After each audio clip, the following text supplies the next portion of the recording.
Welcome and thank you for joining us for the first regional collaboration call of 2022. I do hope everyone is staying warm and is well on this very cold Ohio day, especially those up here in the Heartland region. That's where I'm from as well, so I'm definitely familiar with the weather up here.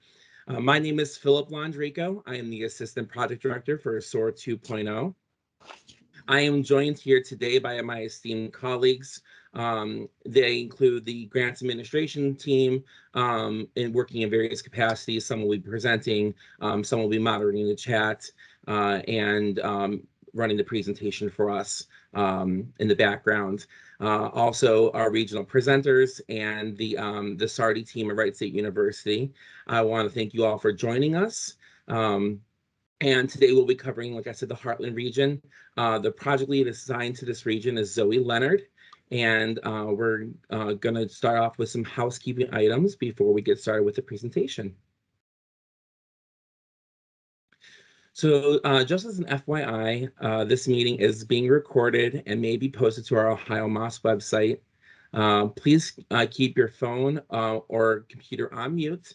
And turn your cameras off while we're presenting. This allows everyone to see the presenter as the slides are going through.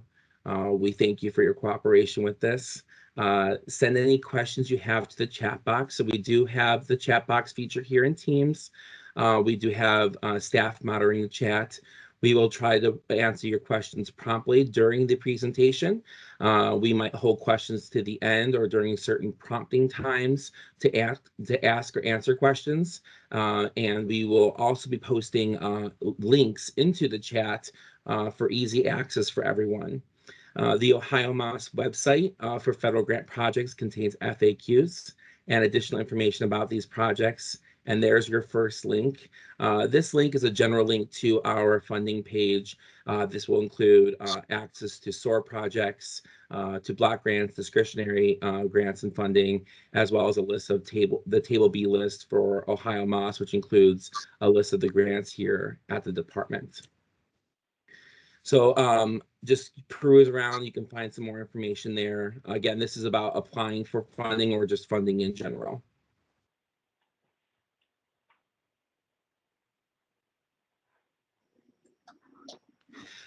Today, we are asking everyone to complete a quarterly collaborative call survey. This survey link is listed here and it'll also be uploaded into our chat. We will be doing a reminder of the link at the end of this presentation here today as well. The survey is very important to us. It's only a few questions and it shouldn't take more than 5 minutes of your time. We ask they complete the survey because it provides us vital information on the presentation we completed today, as well as ideas and comments that help us craft future presentations for the next quarterly collaborative call. Our next quarterly collaborative call will be in April, and you should expect to see those reminder notices sometime in March for that April collaborative call. Again, we do appreciate your time completing the survey today, and thank you for doing so.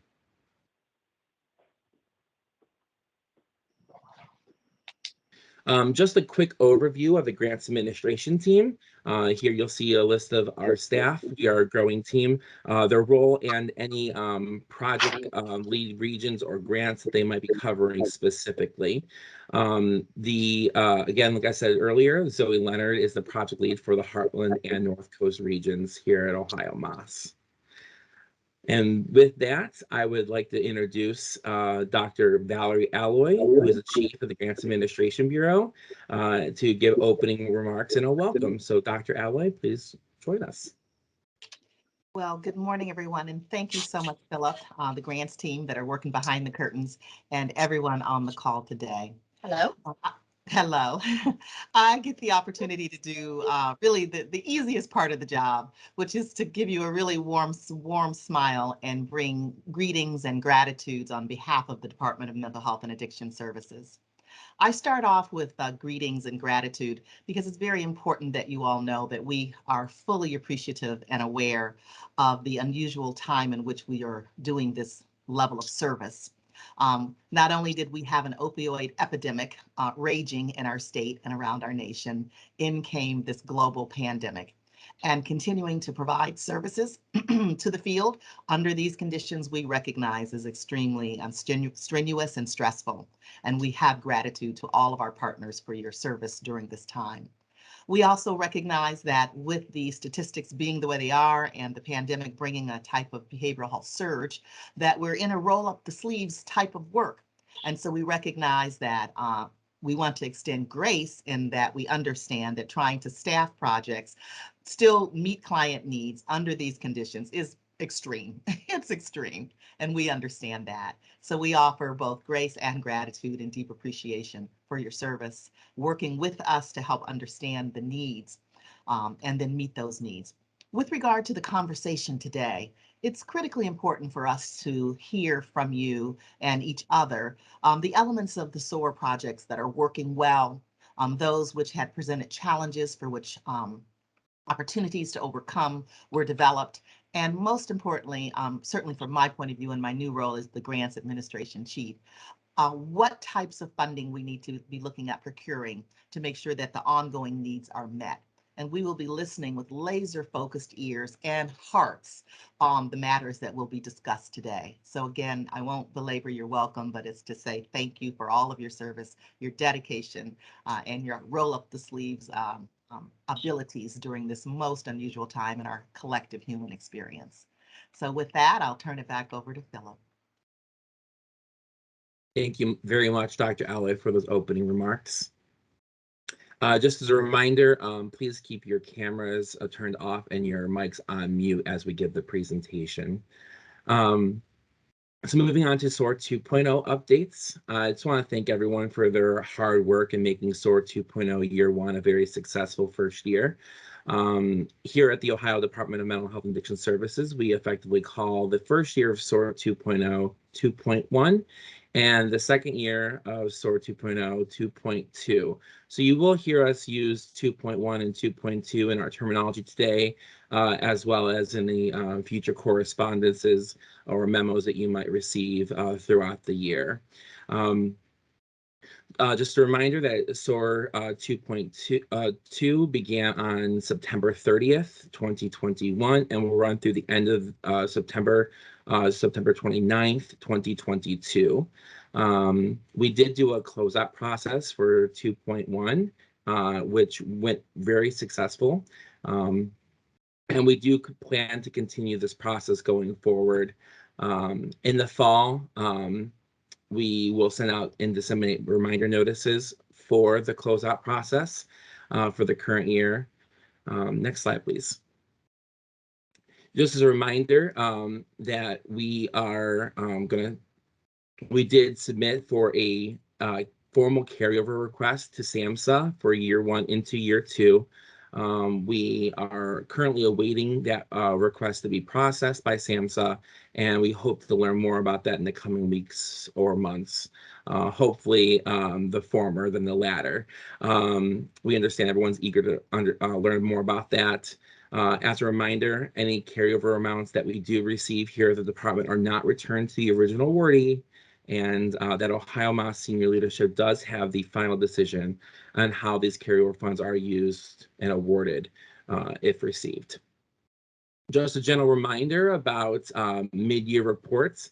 They will be due in March. The department will be sending out a narrative form either this week or early next week to complete.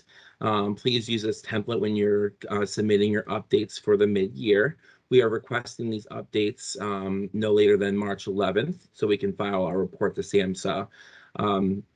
If you have any questions regarding the mid-year report narratives, there are only several questions. It's a Word document. Please feel free to reach out to your project lead or myself, and we'd be happy to direct you and answer any questions you may have about the mid-year reporting process. Overall, I've heard some updates from people so far, and it sounds like we're doing a lot of good work for our fellow Ohioans. My favorite part about the reporting season is hearing about the success stories that are going on throughout the state. So I look forward to reading those reports when we get them in and hearing about the successes of your projects. With that, we'll go on to the next slide. So just a reminder on SOAR 2.0 funding statements, there are specific languages and verbiage that needs to be used when submitting print material, media, training materials out to the public. That these disclaimers should be placed somewhere in small print on the item. You can reach out to your project lead for copies of these statements. And these are just examples. We have, there's one or two more. For also for logos for Ohio Moss or from SAMHSA. For those that are tuning in by telephone, I will read the example statements for you so you can hear them. This publication or program was made possible by grant, and we do give our grant number. You'll notice that it has a -02 at the end. That signifies we're in year 2 from SAMHSA. Its contents are solely the responsibility of the author and do not necessarily represent the official views of SAMHSA. The other example is funding for this training was made possible in part by the Ohio State Opioid Response, SOAR. It again gives the grant number from SAMHSA. The views expressed in written conference materials or publications and by the speakers or moderators do not necessarily reflect the official policies of the Department of Health and Human Services, nor does mention of trade names, commercial practices, or organizations imply any endorsement by the U.S. government. So again, if you have any questions about these funding statements, please feel free to reach out to your project lead for these funding statements in quotes there and some logos from the department and from SAMHSA.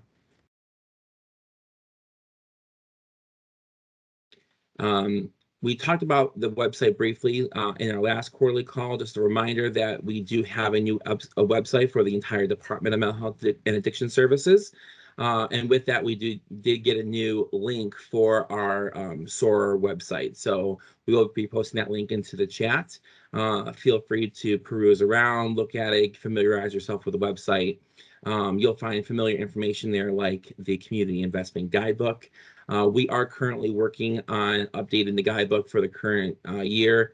You should expect that new guidebook to be uploaded shortly.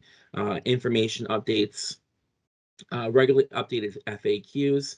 The FAQs we gather a good example would be from these quarterly meetings, questions that are asked. We will compile those together and update those and put them on the website as well. Any reporting requirements and information about that, and the link to Wright State University SARDI program. That link to the SARDI program does have access to basic GIPRA information, the paper GIPRA, the consent form, and access to the iPortal to complete GIPRAs as well. You will see a calendar of events such as the regional collaborative calls. Again, our next call is going to be in April, and we will be sending out those reminder notices sometime in March. And then GIPRA training. The SARDI team will be talking about some GIPRA training dates later in today's presentation.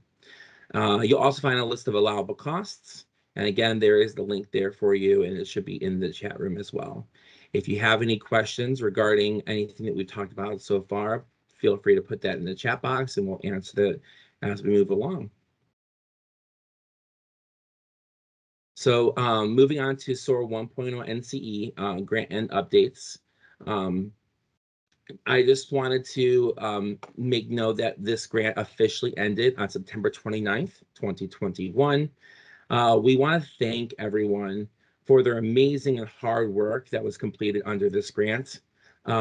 We were so impressed by the amount of lives and Ohioans that was touched by each and every one of these projects. The Bureau did complete a 3-year end of grant report and submitted that to SAMHSA in December.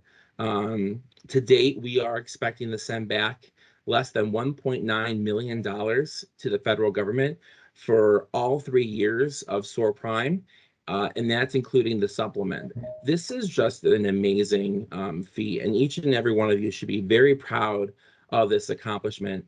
That means we spent money very well here in Ohio, and we touched a lot of lives, and we made sure that we were really making a difference for the people that live here and work here.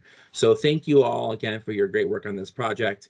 With that, I'm going to turn it over to our Assistant Chief of the Grants Administration Bureau, Christine Sealski, who will talk about the grant end updates for Matt Padoa. Christine? Thank you, Philip. Good morning, everyone. It's really nice to see everyone on this call, a lot of familiar faces. First, I want to talk a little bit about the Matt Padoa grant.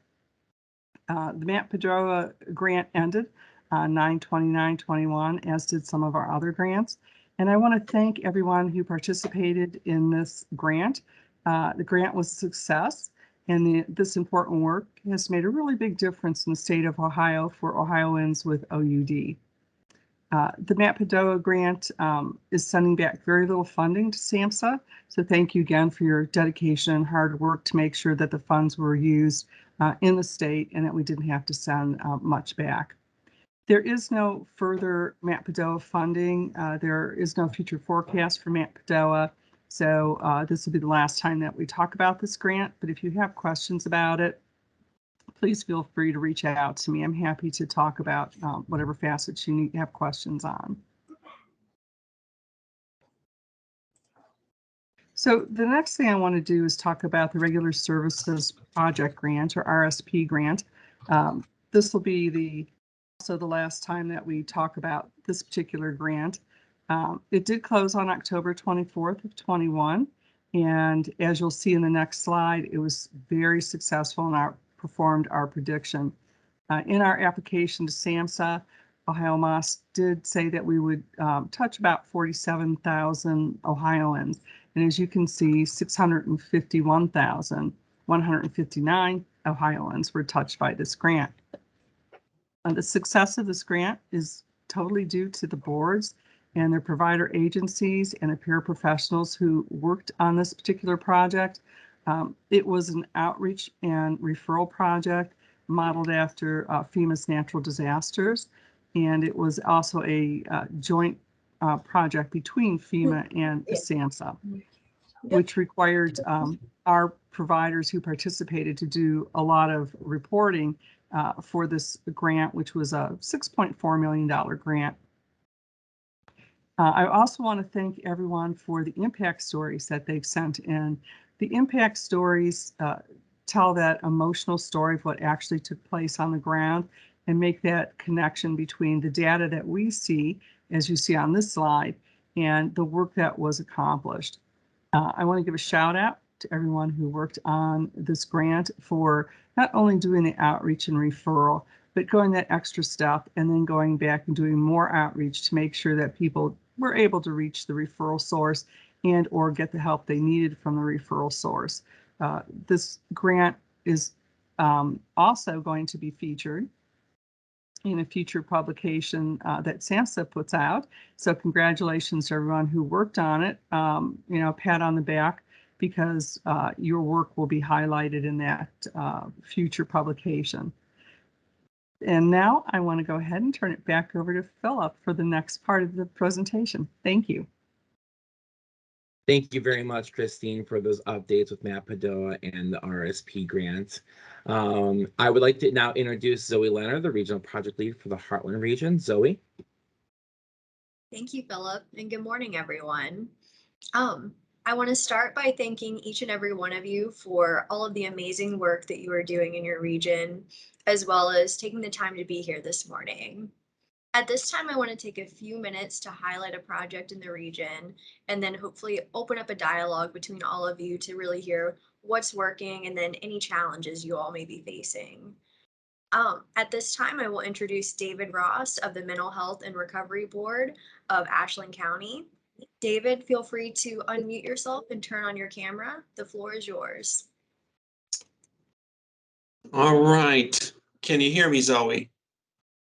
Yes, we can hear you. Yeah. Sorry. I can't remember how I changed my background, so I'm really not outside HBH, but anyway. So welcome. I appreciate the opportunity to talk about what we're doing in Ashland County with SOAR, and want to say we do appreciate Zoe, because I know several folks are on from the state. We like Zoe a lot as our project lead because she is very timely in getting back to us. We have, whether it's GFMS or whatnot. So thanks to Zoe. So we've got three partners that the board is working with. And I think we have reps from all three on the Teams meeting. So I don't want to talk over them. So as we go through these three short success stories, feel free, folks from Acada, Appleseed, and Catholic Charities, to jump in as you see fit to kind of fill out the stories here. And again, I'll keep it brief because I know we've got a full agenda. If you don't know, Ashland County is a relatively small county, 53,000 folks. And one of the immediate needs in the first success story just had to do with the opportunity to purchase a vehicle, which our largest agency, Appleseed, did. Public transportation, maybe if you're in an urban setting, maybe you take for granted, well, we don't really have very robust public transportation in the county. So this has been working well for us to have a van. It took a little while to get that, but once we were able to, Appleseed was able to make that purchase. The story that they submitted, and Becky or whoever else from Appleseed, feel free to fill out any details. What I've read here is that, and again, this is a real story, but I think it's a representative story of other folks that have been impacted in a very similar way, where individual receiving services just had fallen off the radar for substance use disorder, particularly opioids, but with the transportation, got back into the counseling sessions, group therapy, meeting regularly with the probation officer, and the person clearly articulated that transportation was a barrier, and now through the SOAR funding, that barrier had been removed, and that they are doing well in their recovery process. So again, that's just one basic story, but it's, I think, representative of several folks. And obviously we're tracking, and we'll report that on our mid-year, how many folks have been impacted that way just by that one piece, using the transportation.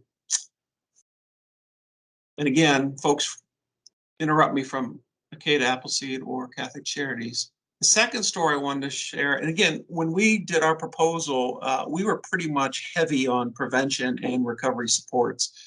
Acada is a drug alcohol agency here in Ashland County, and they're our primary SUD prevention partner.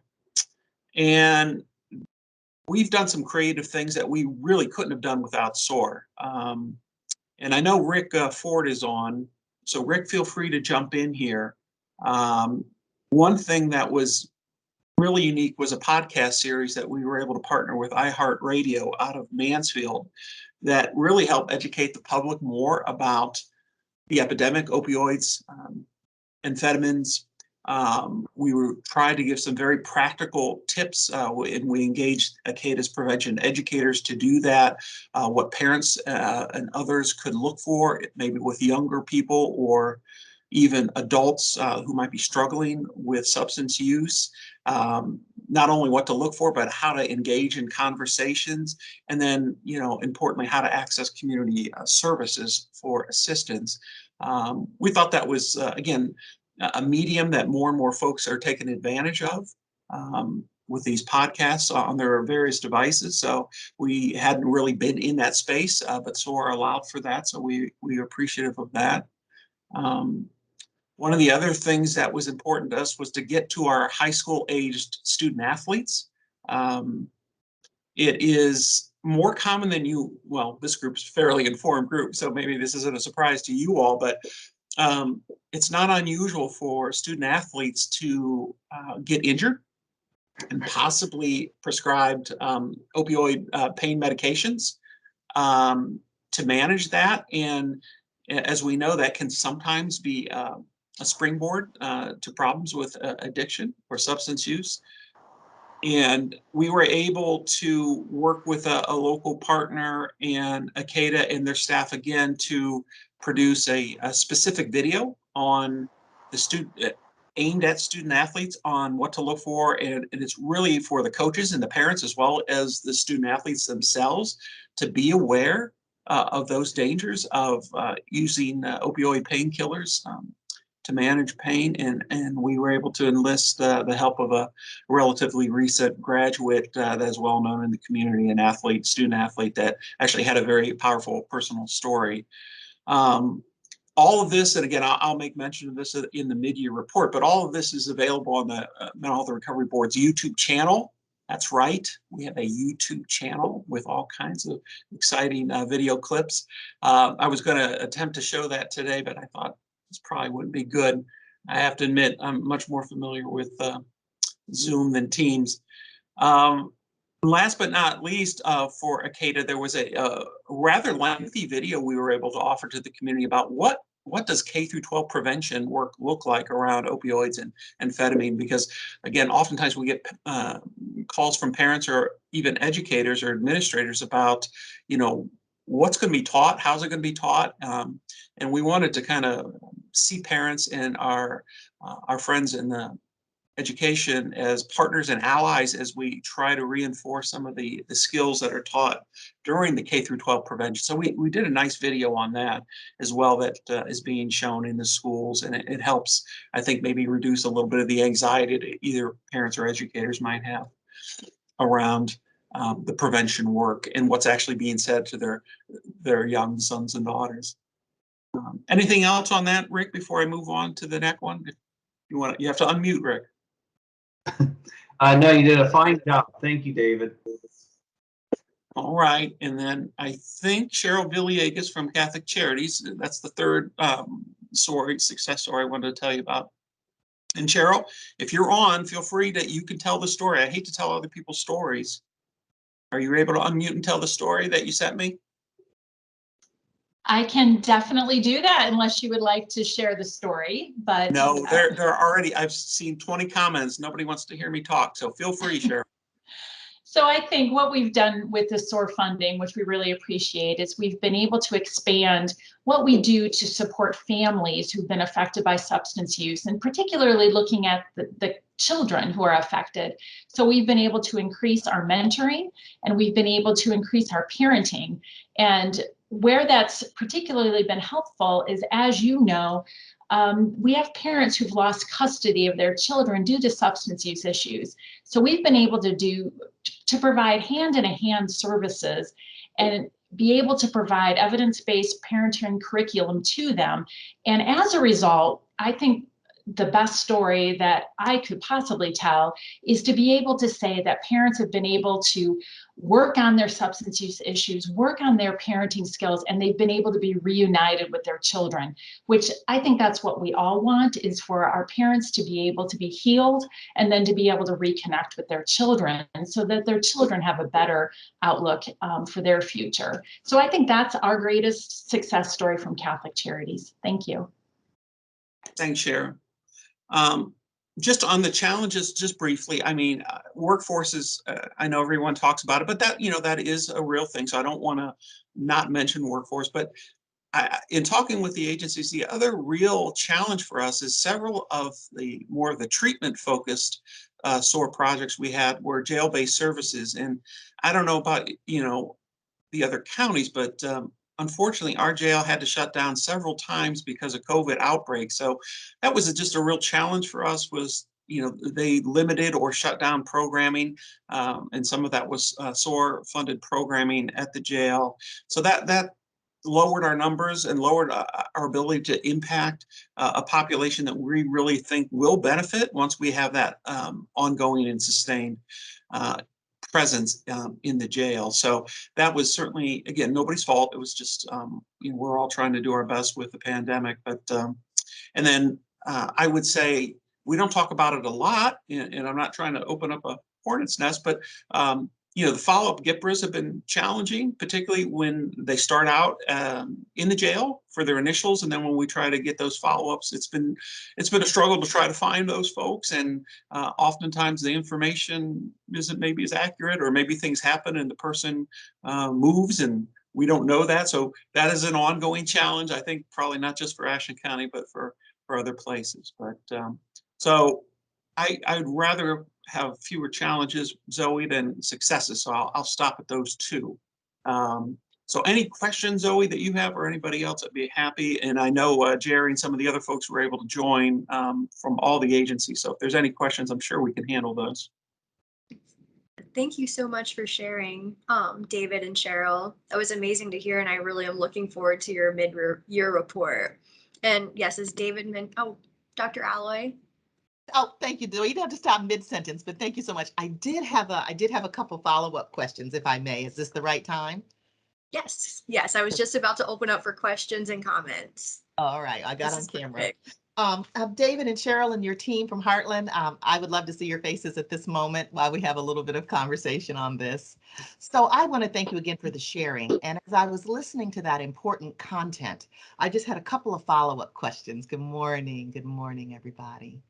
One of them is regarding the media work in the high schools. And I see we also have our prevention team on as well. So if they wanted to be a part of this conversation, I'm happy. And looking forward, I'm thinking about what I'm framing it as like that Ohio opioid toolkit. And we think about the big toolkit and all the things that we've been able to develop across the state. I get the feeling that the multimedia approach is really an important part of what we should retain. And I just wanted to kind of just get a little feedback on that idea. It seemed that it was effective. We know in terms of that age cohort. Of course, if my daughter were on the call, she'd be saying, sure, boomer, right? I go, stop, right? Because she says, yes, we like YouTube and media. So I'm like, I got it.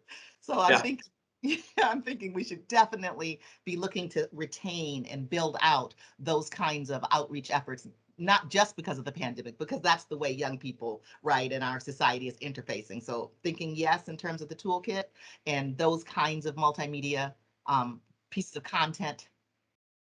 Yes, I think you're absolutely right, Dr. Loy. The younger folks in particular, they just relate, I think, differently maybe than generations in the past, and Rick can certainly speak to this. But the nice thing too about some of these videos is they, particularly the student athlete video, they can be reused from year to year. We don't want to hang on for too many years, but I think we're going to be able to get multiple years. So we thought that was a sound way to invest the SOAR funds. Because all these student athletes, all the coaches, they're required to, I think they call it their contract day. So they have to go through a series of things anyhow at the high schools. So they've just incorporated this video into that. And we think it really can serve not only multiple districts, but also over multiple years. So I think you're right. We want to include these kinds of multimedia avenues going forward.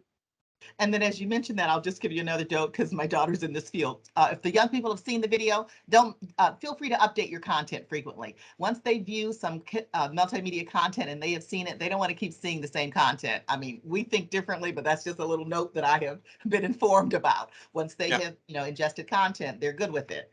The other thing I wanted to talk a little bit about is that work with the families. You guys know I'm coming out of that childhood space, the former lead in the early childhood space. I'm very concerned about what we're doing on that end of the spectrum. And so thinking about the reunification opportunities that you had, we're seeing a lot of dollars and investments by a governor in that space. Is there something that you would pull up, Cheryl, from that work that you would think would be, I don't necessarily want to say singularly important, but very important to think about as a retention strategy and a sustainability strategy? Well, I feel the most important aspect of working with the families is that we need to make sure that they're ready to hear the information that we have to provide with them. So building that relationship throughout the process is what we have found to be the most important. What we're able to do in Ashland County, which is so helpful, is that we don't have a timetable when we're working with families, because we're on their timetable. And so we're able to access quite a few resources, from early childhood mental health consultation to other resources, and to be able to provide that when the family needs it. So I think getting away from a timetable with a family is so important, especially when they're healing from their substance use or whatever their challenge is. And then when they're ready to hear the information, then we're able to provide that. So if we can eliminate timetables, that would be really helpful with a lot of the families that we are working with. Well, that feels critically important because we know recovery is not linear, and knowing that it is a curvilinear process with ups and downs. And so, yes, I hear that loudly. We certainly frame that in the early childhood space. We don't necessarily put time limits on work. So as much as we can construct in that way. Very, very good. Anybody else on the call or the team? If not, I'll let my team take back over.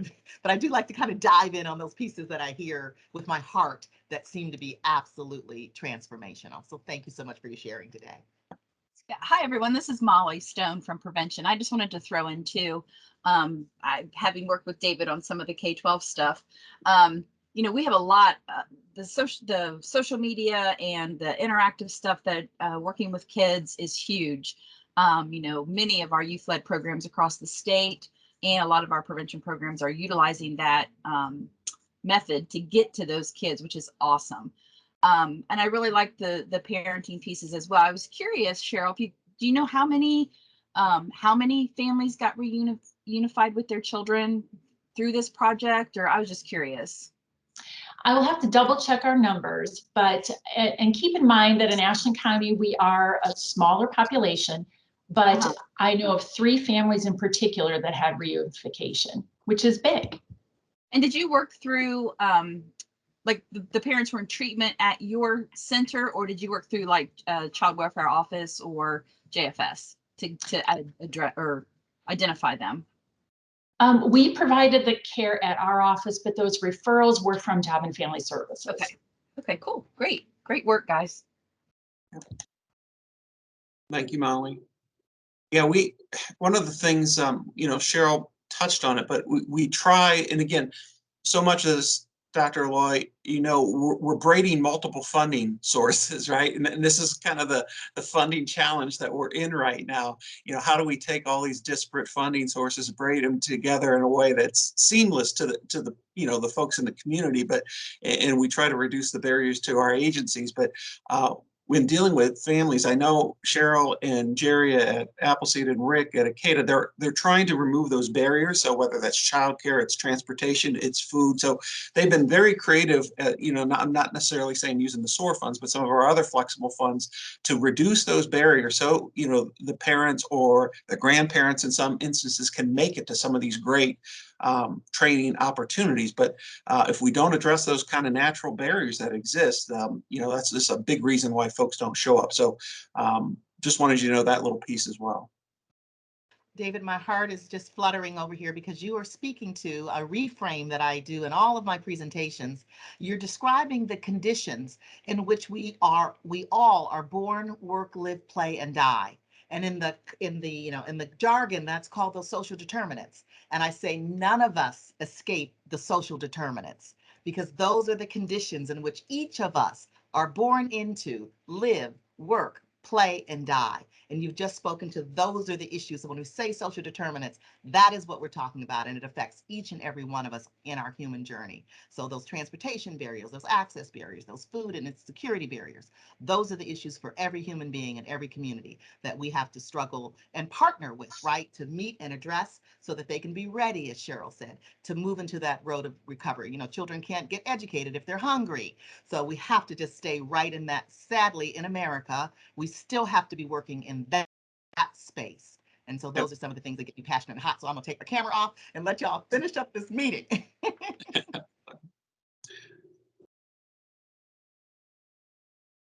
Well, thank you all for the comments and the dialogue. That was great. I want to give a final opportunity if anyone has any questions, comments, would like to share before we move on to the next topic.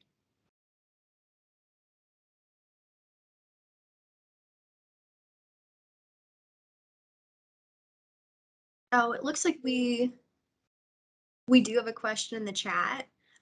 Is there a particular EBT that you are using that you have found particularly effective with this population? And Cheryl did answer this in the chat. Cheryl, if you'd like to elaborate, or I can read, whichever you prefer. We've been utilizing the triple P method or evidence-based model primarily, but like I said in the chat, we braid it with quite a few other forms of education, whether it's strengthening families curriculum. Back, you may remember some of that.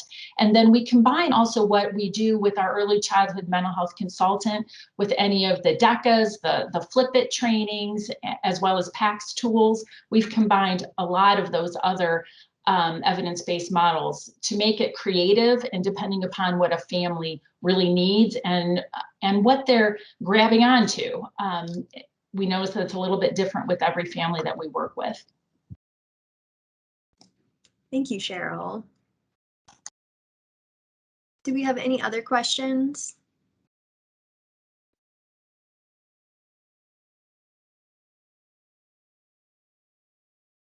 Okay, well, thank you all again, and I will go ahead and turn it back over to Philip. Thanks, Zoe. Thank you, Zoe, and thank you to the presenters. I appreciate everyone in the dialogue. At this moment, I would like to introduce the SARDI evaluation team at Wright State University to give us an update on the data collection of our grant.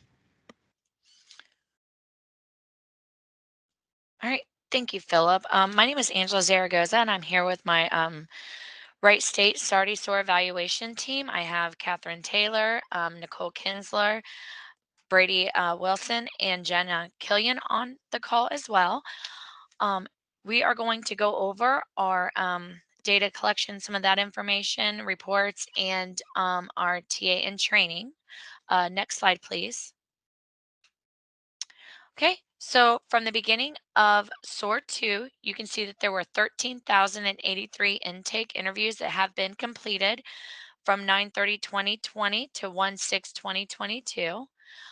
For SOAR 2 Year 2, from 9/30/2021 to 1/6/2022, there have been 3,327 completed out of the 9,000 yearly projected goal, which takes us to about 37% of our intake interviews completed.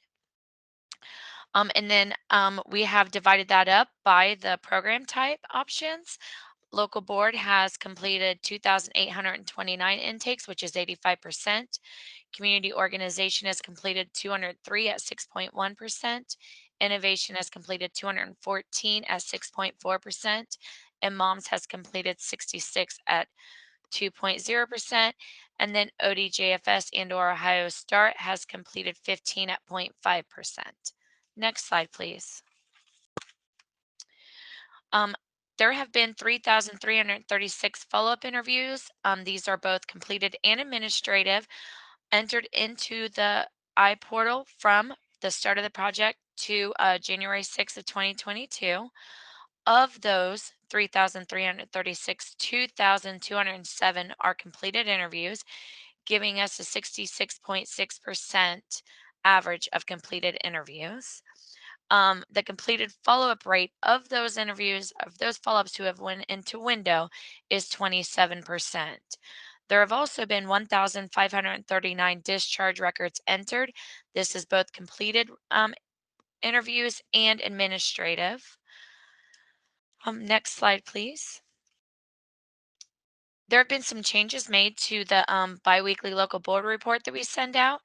As you can see, intakes for year 1 and intakes for year 2 have been separated out into 2 separate sections to make it a little bit more legible on what is going on, or readable, I'm sorry, about what is going on in year 2 versus year 1, just as records. We also have follow-ups on here. This is from project to date, so it is not broke up by year. And as you can see, we have a little fraction over there that shows how many follow-ups have come that have been eligible for of the intakes that's been completed. We show how many of those have come into a window or been eligible for a follow-up. That doesn't mean they are currently in window, it's just who has come eligible for a follow-up. So for example, you see 16 out of 43. It shows that 16 follow-ups have been completed of the 43 that have been eligible for a follow-up. And then next to that, you'll see a percentage, and it says like 37% in this example. How we calculate that is we divide the top number by the second number, and then we multiply it by 100, and that'll give you your follow-up rate average. We've also added discharges on there. These are from project to date, and they do show administrative and complete in this section. And this just helps everybody keep track of the discharges being completed with their agency. Now I'm going to turn this over to Kathy Taylor so she can go into our training and our TA, as well as our contact information for any questions you may have.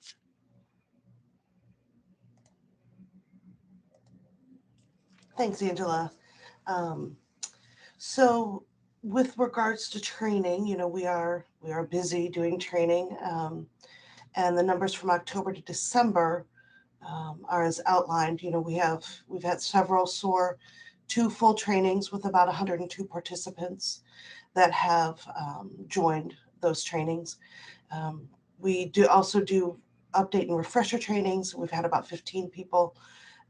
And we do SOAR Q&A sessions, and we've had about 3 people. So in the last few months, from October to December, the end of December, we've trained about 120 people. But I want to talk about a couple things with regards to this.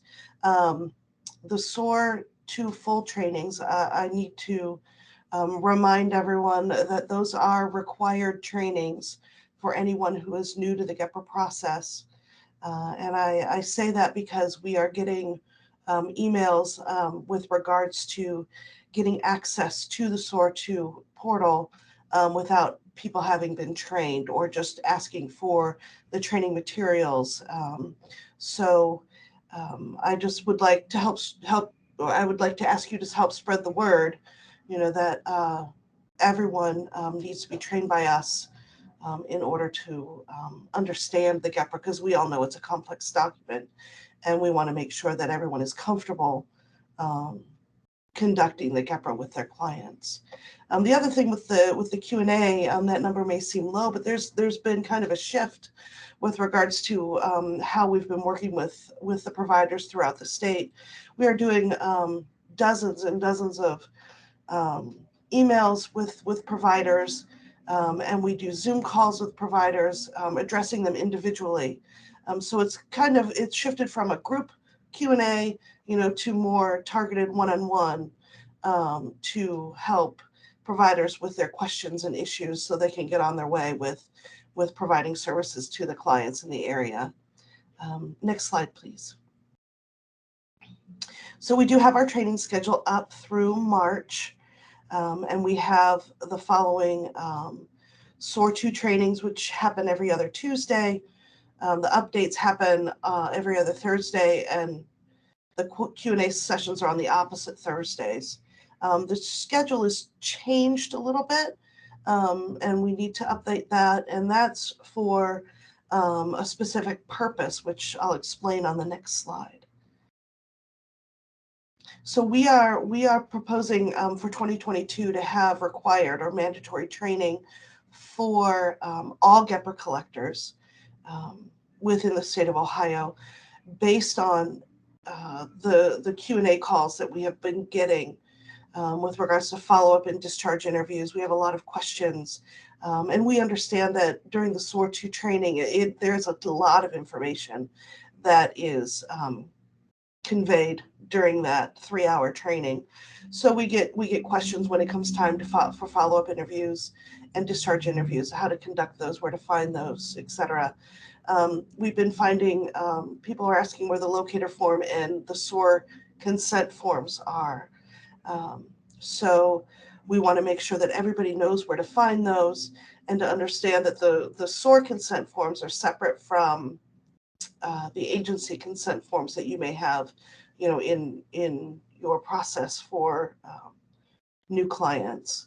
So we're going to have these trainings starting at the end of February and going into March, and they will be on Tuesdays opposite of the full SOAR 2 training, and we'll place the Q&A sessions that are scheduled.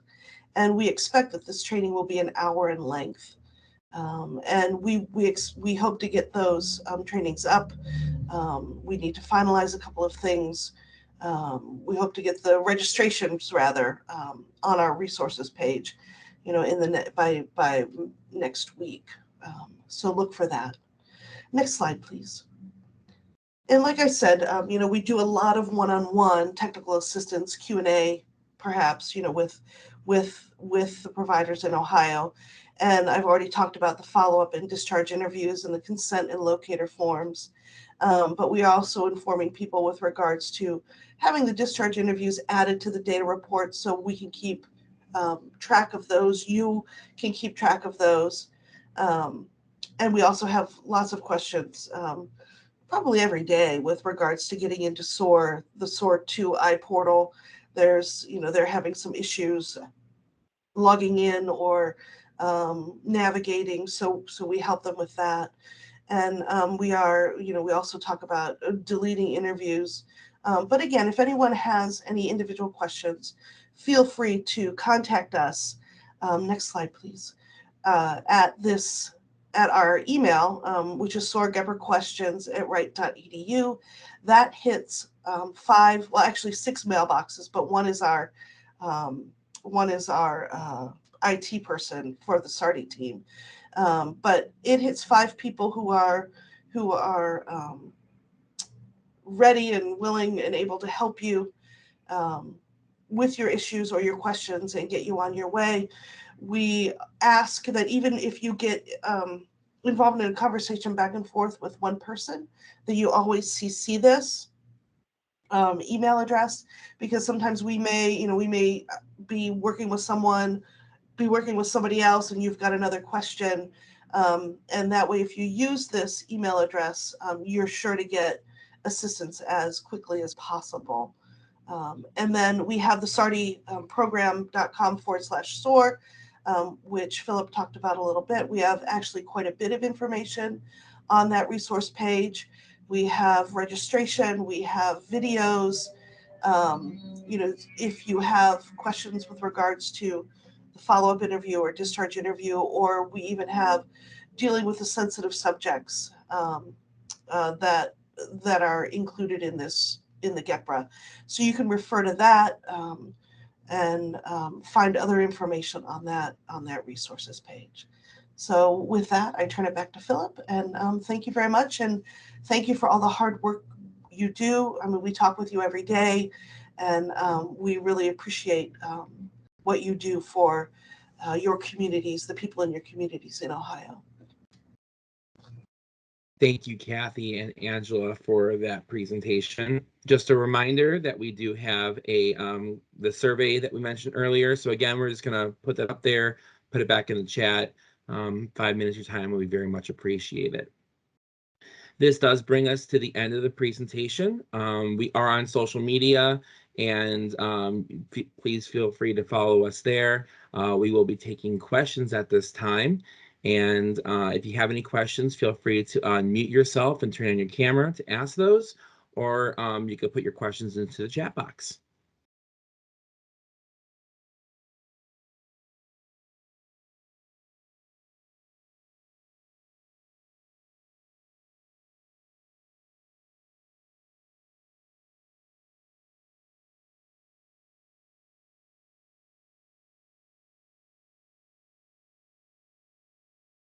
While we're waiting for some questions, I just wanted to thank everyone for their time today, and to stay warm and healthy.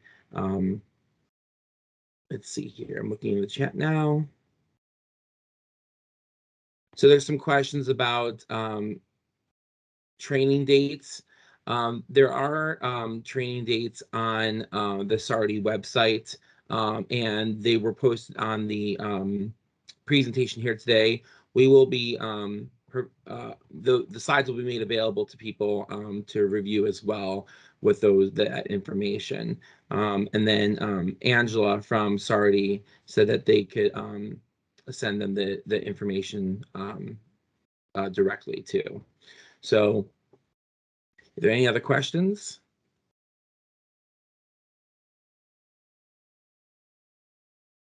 Okay. I will let everyone go then. Thank you for taking your time with us today. We appreciate it. I hope you have a wonderful rest of the day and stay warm. Bye-bye. Thank you.